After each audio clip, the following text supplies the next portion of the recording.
Bonjour à tous. Donc, je m'appelle Michel Jabrin, je suis chargé de mission au parc naturel régional du Pilat. Donc, je suis chargé de l'agriculture en particulier et de l'évaluation de la charte du parc. Voilà. Donc, ça fait à peu près 25 ans que je travaille au parc.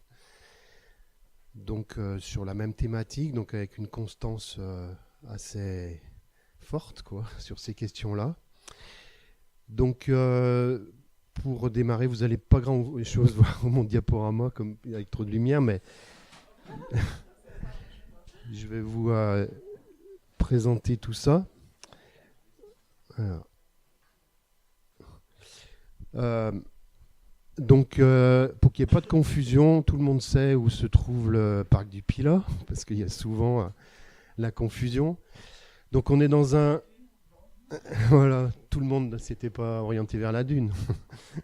Donc, du coup, c'est un. Pour vous situer, hein, donc on est dans un petit territoire de 700 km², qui est un territoire de moyenne montagne, qui est coincé un peu, on va dire, entre des vallées et des grandes villes, puisqu'on est à 30 km de la métropole de Lyon. On touche la métropole de Saint-Étienne, stéphanoise, et la vallée du Rhône, les vallées industrielles de Londaine et du Gier, etc. Donc on limite avec l'Ardèche et la Haute-Loire. Et donc c'est un territoire donc très très périurbain, j'en reparlerai, et puis donc qui est en progression de population constante depuis que le parc existe. Voilà, et on était en décroissance de population jusque dans les années 70, et depuis on a une progression qui est pour un milieu rural très rapide, hein, puisqu'on progresse d'à peu près 1,5% par an, ce qui pose pas mal de difficultés par rapport à ça, quoi. Donc c'est un territoire qui est très très organisé, donc on a 47 communes, 3 communautés de communes et la communauté d'agglomération de Saint-Étienne Métropole qui va devenir une communauté urbaine, mais qui intersecte avec notre territoire. Et donc on est un parc régional depuis 1974, donc on a fait partie des tout premiers parcs naturels régionaux en France. Et ben la raison, ça en est cette périurbanité. C'est-à-dire la volonté à l'époque, c'était plutôt une idée de Stéphanois, de dire il faut préserver cet espace rural de nature pour les populations des villes qui sont autour et qui ont besoin de ça pour se ressourcer. Il faut se dire que la périphérie, hein, du parc, c'est des vallées industrielles historiquement de la mine, hein, les mines de Saint-Étienne, de l'industrie lourde métallurgique, hein, de l'armement, du textile, du papier, enfin voilà, il y a beaucoup de choses. Et en même temps, donc c'est dommage parce qu'on voit pas trop la photo, mais on est dans un territoire qui est, voilà, on est assez fiers de nous. C'est des paysages de qualité qui est assez peu connu, enfin qui est très connu par les par les gens de proximité, hein, les Stéphanois, les Lyonnais, ils montent au Pilat, hein, c'est leur cour de récréation, leur espace de ressourcement. Et voilà, c'est un territoire qui est très très périurbain, donc avec cette proximité, avec une fréquentation très forte, hein, d'utilisation, hein, donc avec des impacts qui sont pas très faciles à gérer, d'autant plus que cet aspect touristique, c'est un tourisme de proximité qui a peu d'apport économique. En gros, hein, pour caricaturer, le touriste, c'est le Stéphanois qui vient faire de la randonnée ou du VTT et qui amène son casse-croûte, qui laisse sa poubelle et qui s'en va, quoi. Donc, c'est très exagéré, mais voilà. Donc, il y a des impacts dans un cadre de vie qui est très préservé. Donc, du coup, on a une pression d'urbanisation très forte, hein. Les villes autour se vident, hein, chez nous, hein. Saint-Étienne perd de la population, Saint-Chamond, Rive-de-Gier, Givors. Et il y a une pression pour construire chez nous avec de grosses difficultés. Il faut savoir que dans les 10 dernières années, on a consommé 400 hectares de terres agricoles pour construire des maisons sur un mode d'urbanisme qui était à 1500 mètres carrés par maison en lotissement. Donc ça veut dire qu'on met 20 habitants en gros, hein, 20 habitants sur un hectare. Donc ça ne pouvait pas continuer. Donc il y a des enjeux très très forts par rapport à ça, avec une volonté de maîtrise. Dans la dernière révision de charte, il y a eu des discussions très houleuses sur cette question-là. Mais la décision a été prise de dire on arrête ce phénomène Donc il y a des il y a des décisions déchirantes qui ont été prises de modifier tous les PLU, les SCOT, pour stopper la consommation de foncier pour l'urbanisation. Alors la stopper, c'est pas si évident que ça. C'est déjà dans un premier temps de la diviser par 3, mais surtout de conserver la totalité de la surface agricole. J'en reparlerai. Donc ça veut dire qu'il y a tout un programme sur le foncier pour essayer de résoudre ces problèmes-là. C'est pas évident, je vous le dis tout de suite. Voilà. Et puis en même temps, donc on est un réservoir de biodiversité. Donc on est affiché au schéma régional de cohérence écologique. Donc sur le Pilat, c'est un des réservoirs de la région Rhône-Alpes, et avec des problèmes de connexion avec les territoires voisins. Mais un territoire qui est riche parce qu'on est sous l'influence sous plein d'influences climatiques différentes, méditerranéennes, atlantiques, alpines, etc. Et donc, on n'a pas d'espèces exceptionnelles, mais on a une mosaïque d'habitats très riche et donc à préserver absolument, quoi. Donc voilà, il y a des enjeux forts là-dessus. Donc tout ça, je pourrais répondre à vos questions sur le territoire, mais des enjeux autour de l'urbanisation, de la conservation du cadre de vie, des paysages, de la biodiversité, et de la vie économique, parce que on est dans un parc régional. Le but, c'est pas de tout mettre sous cloche, c'est vraiment faire en sorte qu'il y a une vie sociale, économique forte. Ce que j'ai pas dit, c'est qu'on est sur un territoire qui est identifié par toutes les analyses comme un territoire de navetteur. Il y a 58 000 habitants, 25 000 actifs, mais les 2/3 de ces actifs ont leur emploi en dehors du territoire. Et ils font la navette tous les jours. Donc ils vont travailler à Lyon, Saint-Étienne, Vallée du Rhône. Et donc vous imaginez toutes les conséquences que ça a en termes d'énergie, de mobilité, de routes, etc., d'équipement. Donc du coup, tout ça a été avec des activités économiques qui sont autour de 4 grands secteurs principaux. C'est l'agriculture, la sylviculture, l'industrie, l'artisanat, avec un tissu de 1500 très petites entreprises artisanales dans tous les domaines, 1000 exploitations agricoles, j'ai dit, et puis une activité touristique aussi qui est un vecteur important. Et voilà.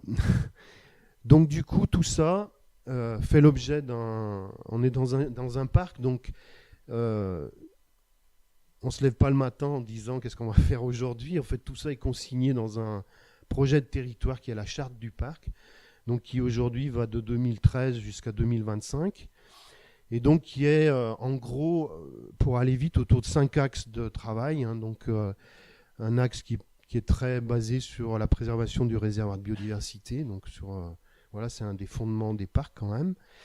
Un gros volet sur l'aspect économique, donc où on travaille de concert avec les communautés de communes et d'agglos, donc voilà, avec des projets importants sur les questions d'énergie, justement, de fonctionnement du territoire, de développement de certaines activités de services et d'éco-activités.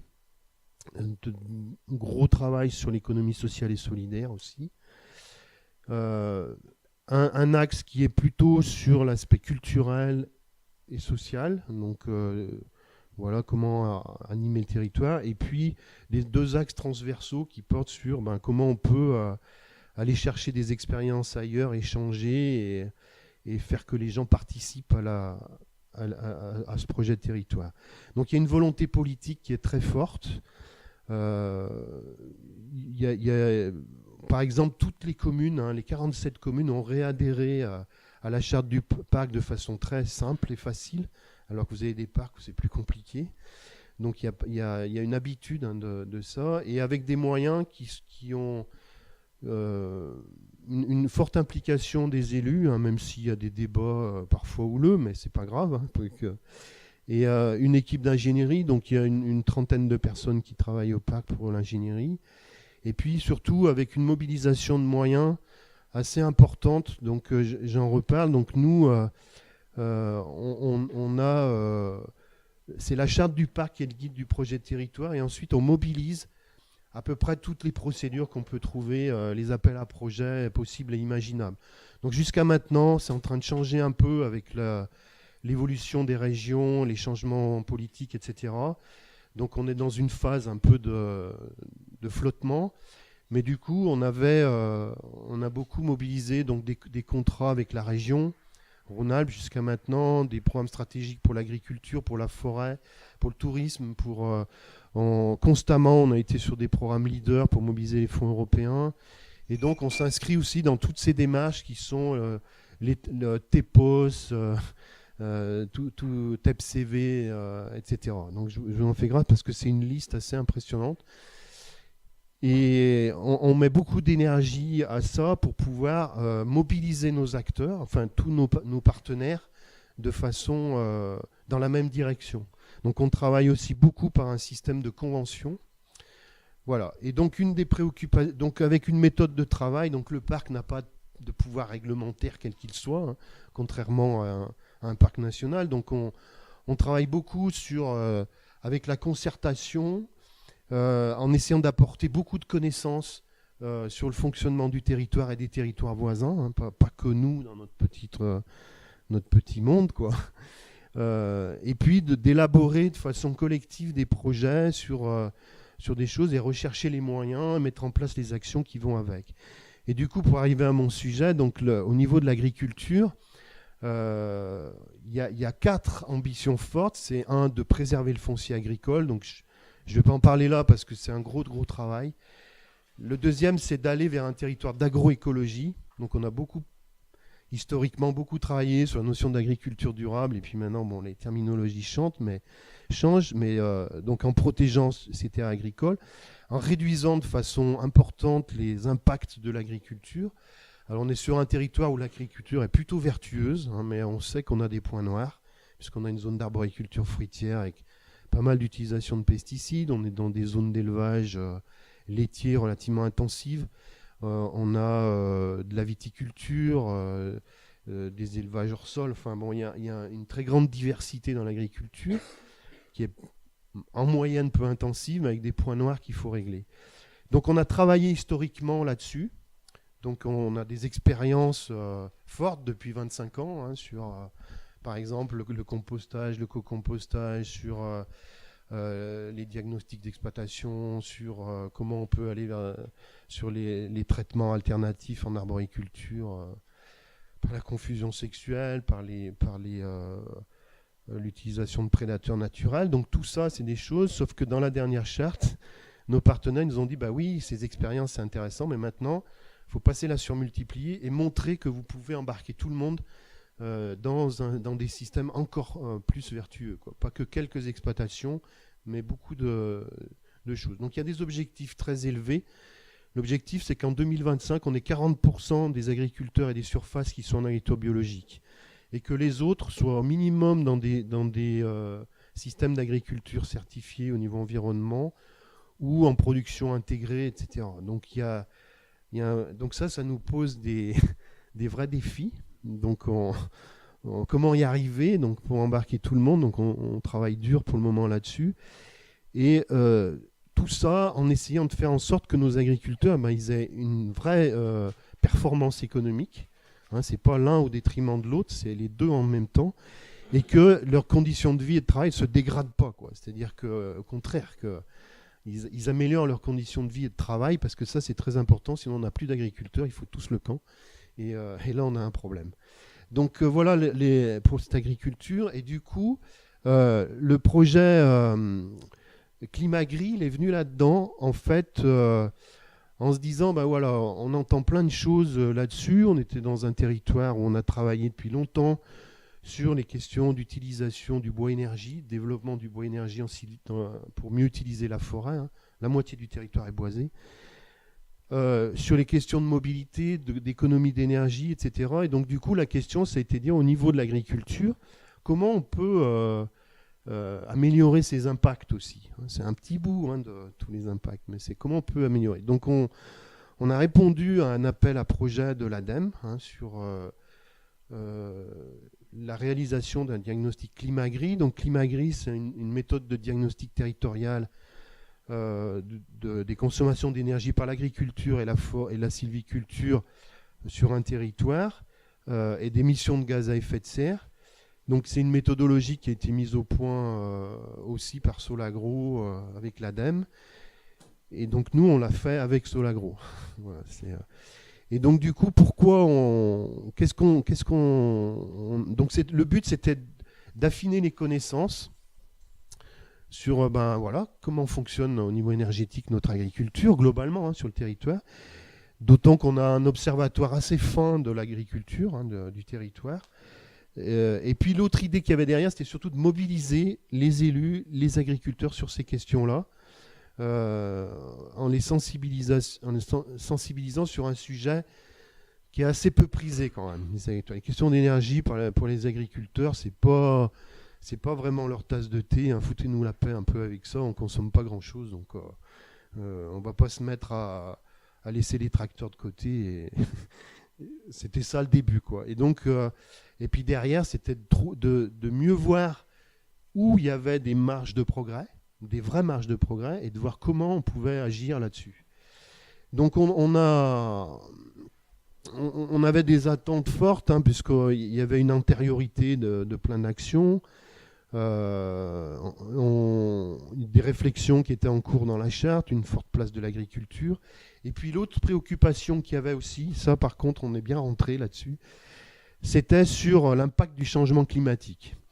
Alors ça c'était fort parce qu'on a fait faire un bilan par Météo France sur notre territoire, un bilan climatique, et qui nous a montré, alors c'est juste une image parce que c'est beaucoup plus détaillé que ça, mais en gros, le territoire du Pilat, enfin en particulier la partie rhodanienne, le climat qu'on a à Pélussan aujourd'hui, par exemple, c'est celui d'Avignon en 1970.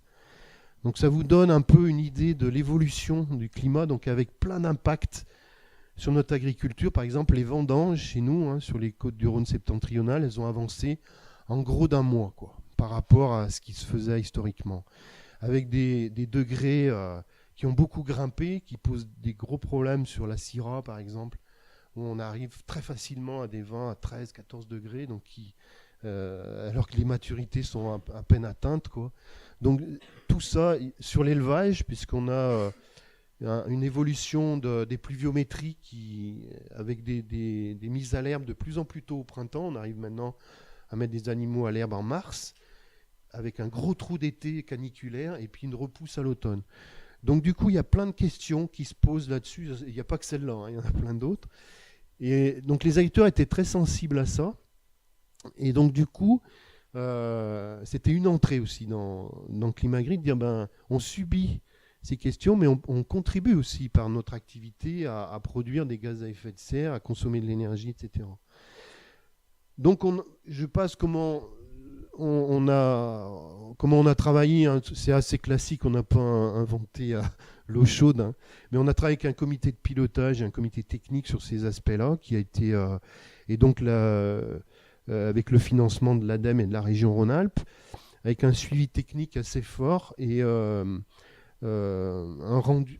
travail donc avec un collègue de Solagro qui a fait le diagnostic, avec toutes les données qu'on lui a fournies. Et ce qui est très intéressant, c'est qu'après, il y a eu un rendu de ce travail qui a été fait par filière, et puis donc la diffusion d'un livret que j'ai amené là, donc qu'on a distribué à tous les agriculteurs du territoire et tous les forestiers, donc pour leur dire voilà comment ça se passe, et avec des pistes d'action derrière qui sont proposées. Donc en gros, c'était intéressant parce qu'on a des résultats à partir de la connaissance qu'on a de notre territoire. Donc, comment on peut dire, on a un état des lieux, à la fois sur l'énergie, les gaz à effet de serre, et qui est une vraie aide à la décision sur là où il faut agir. Je pense que les résultats, on a un peu enfoncé des portes ouvertes, quoi. On n'a pas découvert le Graal, quoi. Enfin, ou des choses exceptionnelles. Simplement, oui, notre territoire, c'est un territoire d'élevage, donc on fabrique beaucoup plus de protéines que d'énergie pour l'alimentation. Donc ça, on le voit pas trop, mais on le voit pas du tout. Mais en gros, par rapport, on satisfait à peu près les besoins de notre population. Mais du coup, on exporte une grande partie de protéines parce qu'on produit du lait, du fromage, des choses comme ça, du vin, mais plutôt des produits animaux. Et ce qu'on a découvert aussi, c'est qu'on émet des gaz à effet de serre qui sont liés à l'élevage, donc des gaz entériques, etc. Donc ça a fait énormément discuter au niveau des agriculteurs.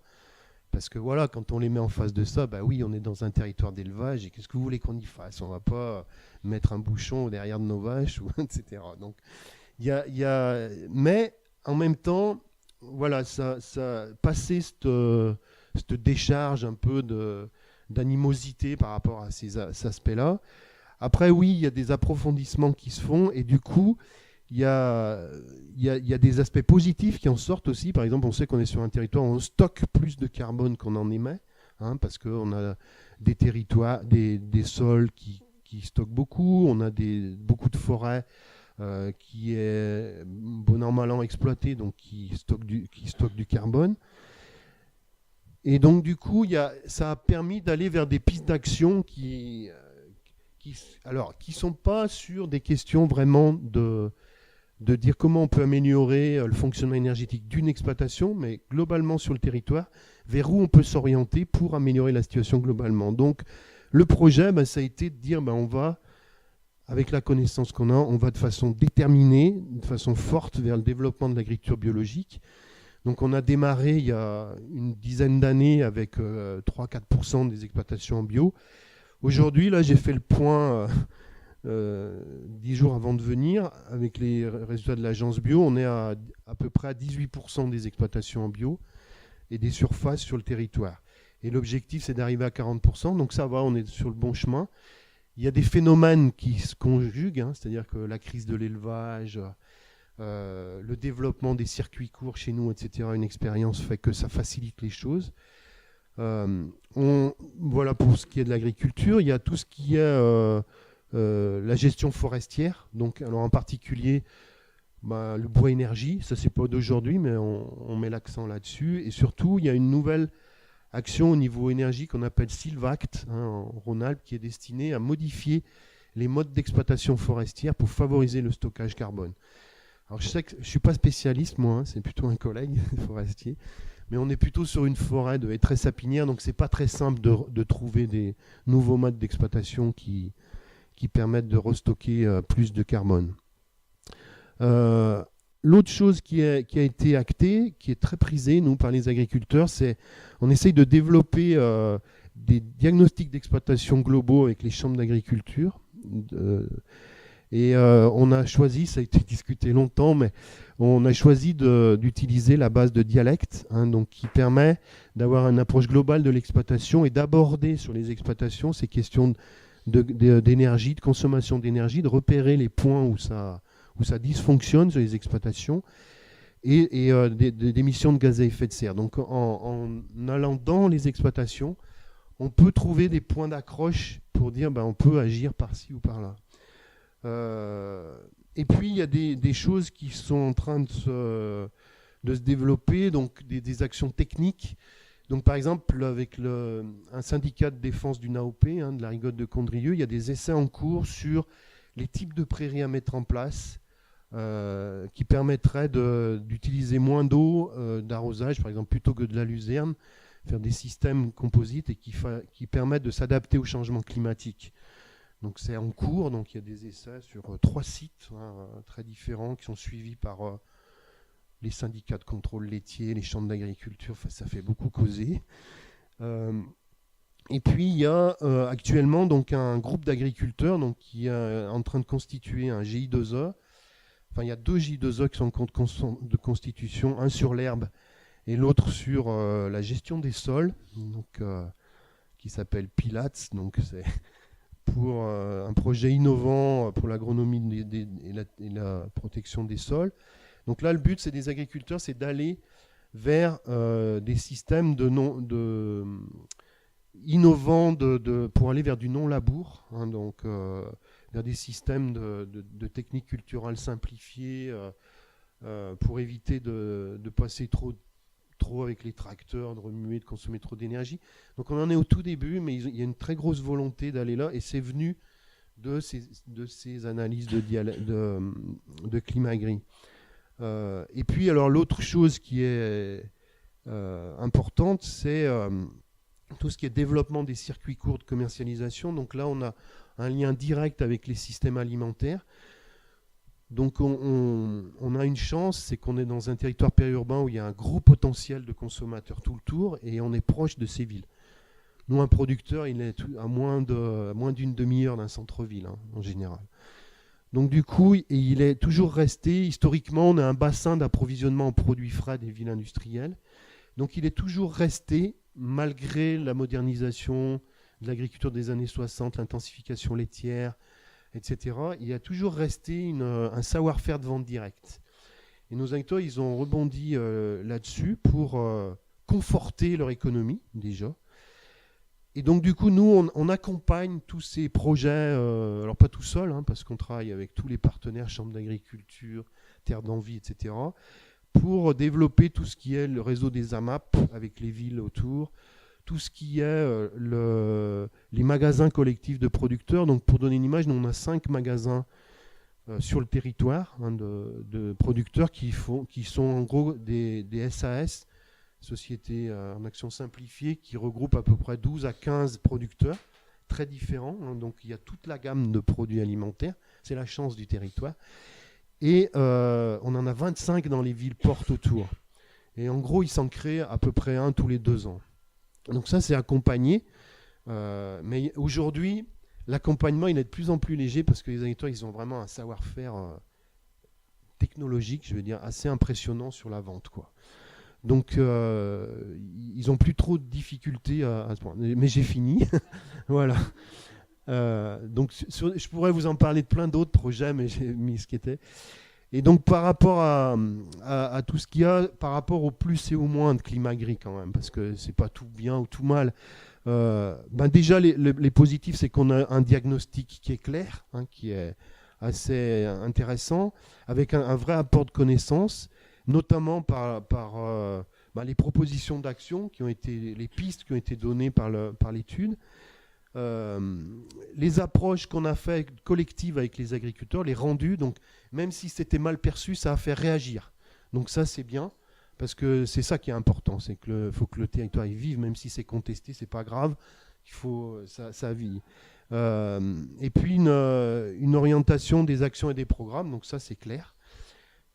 Par contre, au niveau de ce qui est moins intéressant, c'est que on s'est heurté à une assez faible sensibilité des agris aux questions d'énergie, climat, ça vient, mais c'était quand même assez difficile.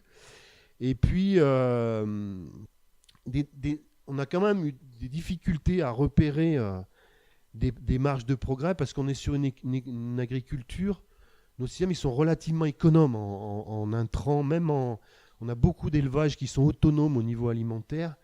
Donc du coup, pour trouver les marges de progrès, c'est pas toujours évident, quoi. Et puis, on n'a pas d'action spécifique énergie, quoi. C'est-à-dire pour